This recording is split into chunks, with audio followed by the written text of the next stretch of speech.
ஒரு ஊரில் ஒரு மன்னர் இருந்தார். அழகான அரண்மனையில் அவர் இருந்தார். அந்த அரண்மனையை விட அழகாக ஒரு மாளிகையை அந்த ஊர்லேயே வேற ஒருத்தன் கட்டியிருந்தான்.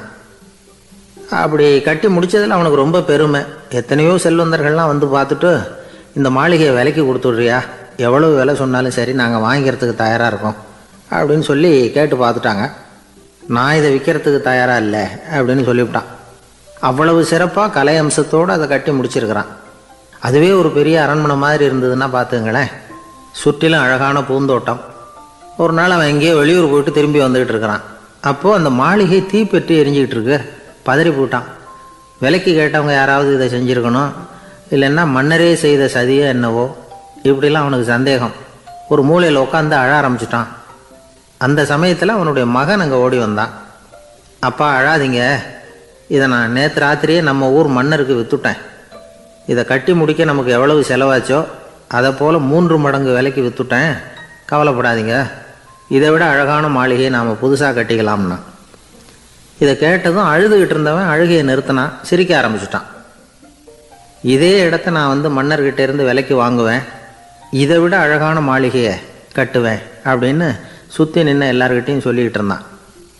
இந்த சமயத்தில் அவனோட இளைய மகன் ஓடி வந்தான். அப்பா, அண்ணன் சொன்னதெல்லாம் சரிதான், மன்னர்கிட்ட விலை பேசினதெல்லாம் உண்மைதான், ஆனால் விற்றது பேச்சு அளவில் தான். இனிமே தான் பத்திரம் வாங்கணும், எழுதணும், நீங்கள் கையெழுத்து போடணும், பதிவு பண்ணணும், மன்னர்கிட்ட பணம் வாங்கணும். அதுக்காகத்தான் உங்களை எதிர்பார்த்துக்கிட்டு இருந்தோம். அதுக்குள்ளே இப்படி ஆயிட்டுதுன்னா. இப்போ சிரிச்சுக்கிட்டு இருந்தாவன் சிரிப்பை நிறுத்தினான். மறுபடியும் குழந்தை மாதிரி அழ ஆரம்பிச்சிட்டான். இது ஒரு சம்பவம். இதிலிருந்து என்ன தெரியுது? அந்த அழகான மாளிகை தன்னுடையது அப்படின்னு நினைக்கும் பொழுது அவனுக்கு அழுகை வந்தது. அது தன்னுடையது இல்லை அப்படின்னு நினைக்கிற போது சிரிப்பு வந்தது. மறுபடியும் அது தன்னுடையது தான் அப்படிங்கிற உணர்வு வரும்பொழுது அழுகை. எது எதிலிருந்து நீ நீங்கி இருக்கிறாயோ அது அதிலிருந்து உனக்கு துன்பம் இல்லை அப்படிங்கிறார் திருவள்ளுவர். இந்த உடம்பு என்னுடையதில்லை அப்படிங்கிற உணர்வு வந்துட்டா அது ஒரு பெரிய நிலை. அந்த நிலை வரணும். எல்லாத்தையும் பயன்படுத்திக்கலாம், ஆனால் பற்றில் விழுந்துடக்கூடாது. உலகத்தில் இருங்கள், ஆனால் உலகத்தவராக இருக்காதீர்கள்.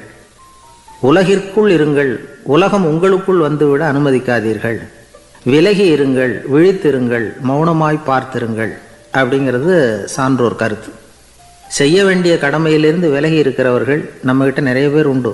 அப்படிப்பட்ட ஒருத்தர் டாக்டர்கிட்ட போனார். டாக்டர், நான் ஒரு கவர்மெண்ட் ஆஃபீஸில் வேலை பார்க்குறேன், எனக்கு ஒரே அசதியாக இருக்குது, என்னை சோதிச்சு பாருங்கள், ஆலோசனை சொல்லுங்கள் ஏதாவதுன்னார்.